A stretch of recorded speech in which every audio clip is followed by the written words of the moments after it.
My shop has been updated with a bunch of new things like these super pretty enamel pins, keychains, prints, stickers and handmade ornaments, super cute. Some of the items are also on sale, up to 20% discount. I would be super happy if you could check it out. Link is in the description. Thank you. Hi everyone! So once again has Ohohoo, a longtime friend of this channel, provided me with some art supplies to try out. This video is also sponsored by Ohohoo, so thank you so much. But my opinions regarding the product will still be my own as usual. I usually don't do sponsored reviews, but I've been working with Ohohoo for such a long time now, so I know I'm gonna like their product. Also, links to all the Ohohoo products that you see will be in the description box below. So yeah, we got some new pens, we got some gel pens, liquid fine liners, and colored fine liners. The gel pens comes in white, silver, and gold, and my first impression about this set is that I love that there are multiple of each, especially the white one, because my experience with other brands of gel pens is that they usually run out of ink very fast, or it dries up or clogs, so it is nice to have more than one. Yeah, this is what it looks like, and the nib is size 0.8 it seems like. Yeah, let's try them. So I think the best way to try out gel pens is on black papers. Let's just start with the white one. They do look very nice and opaque, which I love. Alright, let's try the silver one. Silver one shows up really well on this black paper. Then we have the gold. Doesn't show up as well on the black paper as the silver and white, but you can clearly see it in certain angles. Here we have them. Then we have the liquid fine liner pens, and we got them in a wide range of different nib sizes. You can see them here on the cap, starting at 0.3, which is very fine, up to 0.8, which is a little thicker. Then we also have a brush pen. So these are liquid, which means that the ink is flowing around in the pen. In regular fine liners, I think there are some sort of felt material inside that holds the inks. And the thing with the liquid fine liners is that it holds more ink than a regular fine liner, and also the ink should flow more smoothly. So my experience with liquid fine liners is that they take a little longer to dry. I haven't tried this one though, so let's try it. I read somewhere that you need to be very careful when using this and not pressing too hard, because then you can break the nib. So let's see if it will survive my heavy-handedness. Yeah, it is really super fine. It almost looks a little grayish, but maybe it is just because it is so fine. Also we have the brush pen.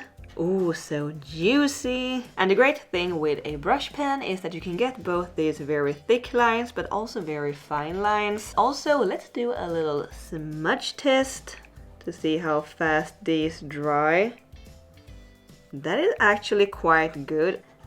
They will smudge immediately when you've drawn with it, but if you just wait a couple of seconds, let the ink sink into the paper, they won't smudge at all.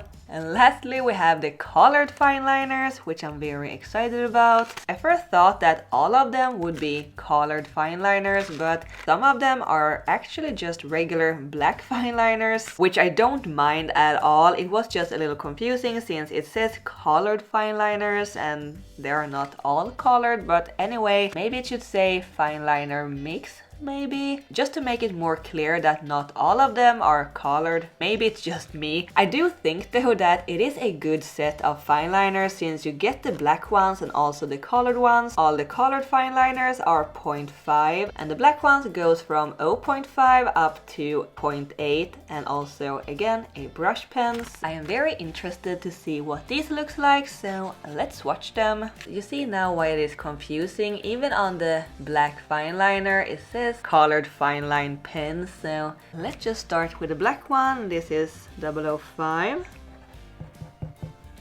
I have to say this brush pen actually feels a little different from the liquid fine liner brush pen. The nib isn't as fine. Now let's try the colored one.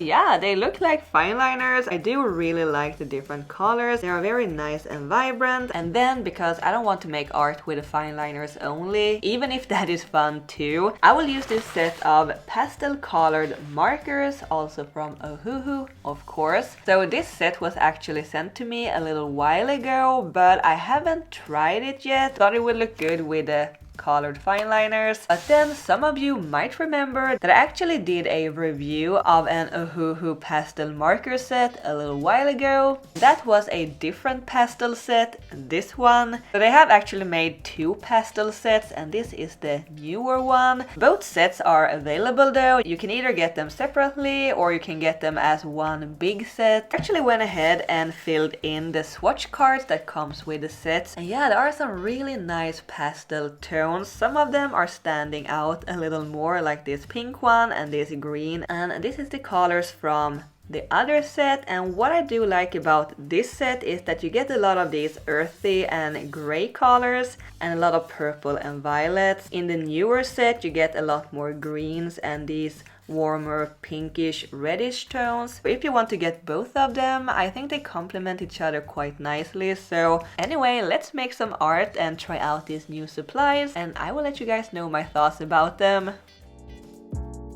So I'm starting with a little warm-up, kind of, using the liquid ink pens. The next piece that I have in mind will include the colored fine liners only, so I wanted to make a piece using these as well. We have a little fox friend. He's looking very happy, probably because he's got this very cozy scarf.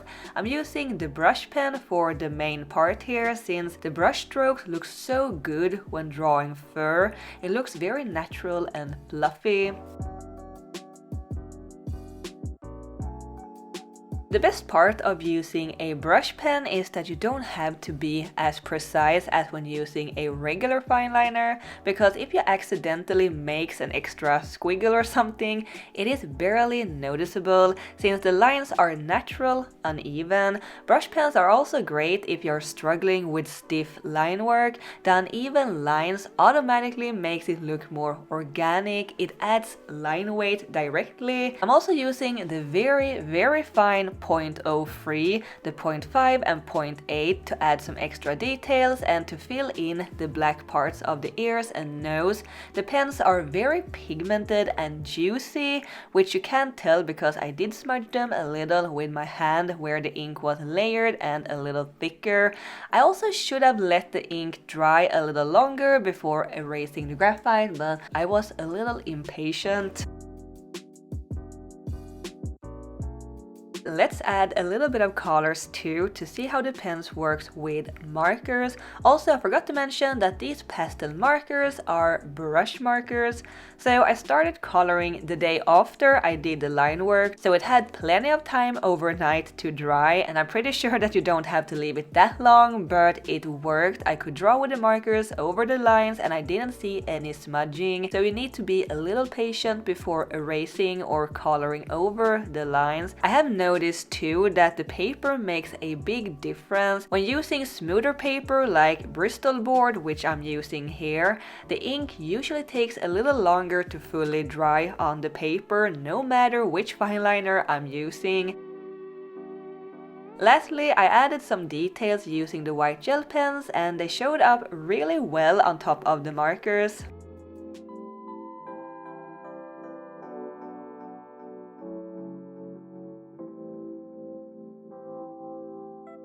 For this next piece, I used one of my Patreon coloring pages of a garden witch and her cat, and I redrew it to be more of a portrait.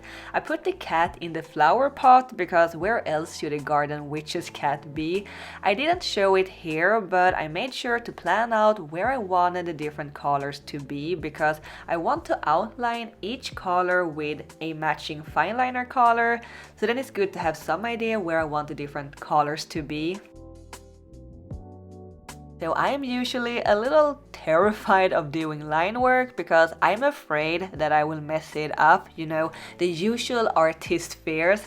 But I super enjoyed making this line art with all the different colors. Something that I came to think about while I was doing this line work is, wouldn't it be perfect if a fine liner set came with both regular colored fine liners and colored brush pens?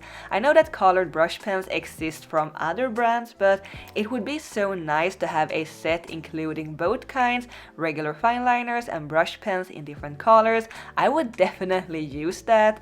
Anyway, as I mentioned, I had so much fun making the line works. The pens were nice and smooth to work with. I went over some of the lines multiple times with different colors just to add a little more dimension and contrast. I think I was a little too impatient again when erasing the graphite. The line smudged a tiny bit, but it was barely noticeable. Again, this smooth Bristol paper makes the fine liners a little smudgy. I let them dry for a little longer before coloring, and they didn't smudge at all with the markers.